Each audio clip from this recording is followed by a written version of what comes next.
This conflict was already escalating, but a 48-hour ultimatum just pushed it to the edge. US President Donald Trump has warned Iran to make a deal or face what he called all hell, even as American forces are still searching for a missing pilot inside Iranian territory. Here's what we know so far. The war has been ongoing for over a month. It started with US and Israeli strikes on Iran. Iran responded with attacks across the region. Now the conflict is spreading far beyond its original battlefield. At the same time, the Strait of Hormuz has been disrupted. That matters because a large share of global oil passes through it. When that route is affected, energy prices worldwide can rise very quickly. Trump had already issued earlier deadlines. Some were extended after talks. But this new 48-hour warning signals growing urgency, or rising frustration. On the ground, the situation is becoming more complex. Iran says it shot down US aircraft, including an F-15 and an A-10. One crew member has been rescued. Another is still missing. Search efforts are ongoing inside Iran.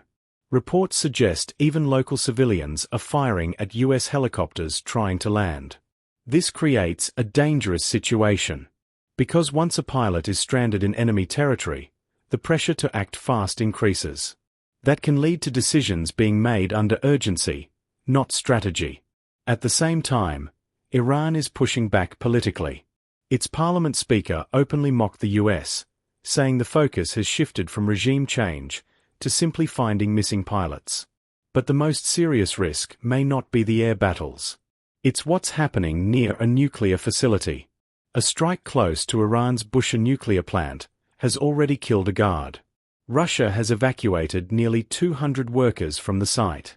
International watchdogs say radiation levels are still stable, for now. But the warning is clear. If a nuclear plant is hit directly, the fallout will not stay within Iran.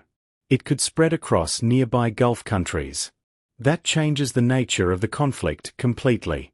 At the same time, attacks are expanding across the region. Iran claims it struck a commercial ship in Bahrain linked to Israel. Drone debris has injured civilians. Buildings in Dubai have been hit by falling fragments. Israel is also continuing operations in Lebanon. Thousands of targets have been struck in recent weeks. Infrastructure like bridges and hospitals has been damaged. This is no longer a contained conflict. It is now a regional confrontation involving multiple countries and multiple fronts. Inside Iran, the situation is also shifting. Some citizens hope for political change. Others fear economic collapse. Reports of layoffs and shutdowns are increasing. That internal divide matters.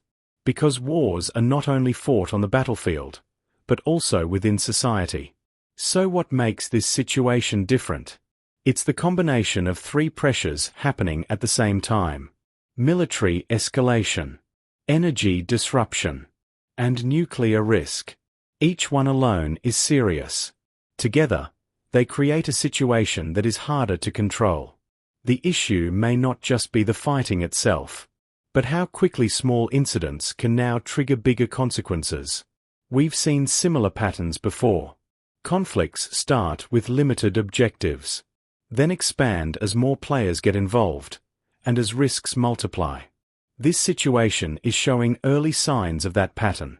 And for countries like Singapore, the impact is not distant. Energy prices affect transport and daily costs. Supply disruptions affect businesses. Global instability affects jobs and investment.